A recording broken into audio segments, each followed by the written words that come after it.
प्रज्ञा सिंह ठाकुर को election commission ने अयोध्या मामले में मुतनाज़ बयान देने पर नोटिस जारी किया था। नोटिस जारी होने के बाद साध्वी ने ट्वीट करके कहा है कि बाबरी मस्जिद गिराने पर गम कैसा। वहीं हेमंत करकरे मामले में साध्वी की जानिब से दिए गए मुतनाज़ बयान पर भी इलेक्शन कमीशन ने 24 घंटे में जवाब मांगा है।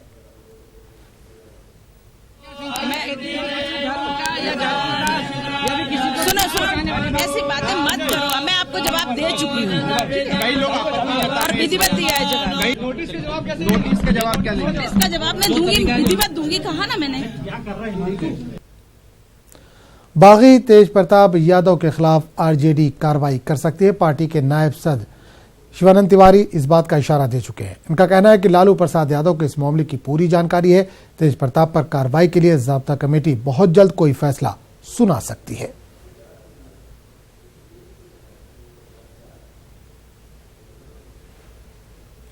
आरजेडी के सरबराह लालू प्रसाद की अहलिया और बिहार के साबिक वजीर आला राबड़ी ने मरकजी हुकूमत पर एक बड़ा इल्जाम लगाया है। राबड़ी का कहना है कि लालू को अस्पताल में जहर देकर जान से मारने की साजिश हो रही है। इन्होंने कहा कि खानदान वालों को भी लालू से मिलने नहीं दिया जा रहा है।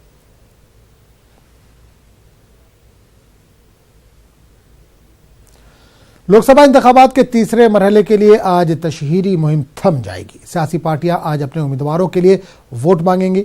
तीसरे मरहले में 14 रियासतों की 115 सीटों पर 23 अप्रैल को वोट डाले जाएंगे। इसके अलावा त्रिपुरा की एक सीट पर भी इंतखाब होगा। वजीर आजम नरेंद्र मोदी आज 2 रियासतों का दौरा करने वाले हैं। गुजरात के पतन, अमरेली और राजस्थान के चित्तौड़गढ़ और बाड़मेर में वजीर आजम नरेंद्र मोदी अवामी जलसे से खिताब करेंगे। दोनों रियासतों में पीएम की रैली को देखते हुए इजाफी पुलिस तैनात की गई है। वहीं कांग्रेस के सदर राहुल गांधी आज उत्तर प्रदेश के मुरादाबाद में अवामी जलसे से खिताब करेंगे। आपको बता दें कि मुरादाबाद में तीसरे मरहले में इंतखाबात होने हैं। कांग्रेस ने यहां से मशहूर शायर इमरान प्रतापगढ़ी को उम्मीदवार बनाया है।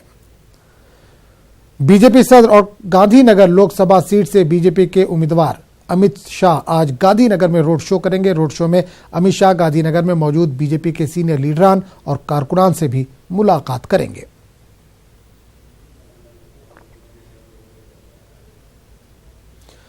केरल के वायनाड में प्रियंका गांधी का आज दूसरा दिन है। कांग्रेस की जनरल सेक्रेटरी प्रियंका गांधी आज वायनाड में शहीदों के अहले खाना से मुलाकात करेंगे। वहीं प्रियंका गांधी राहुल गांधी के लिए तशहीरी मुहिम में हिस्सा लेंगे और राहुल गांधी के लिए वोट मांगेंगी।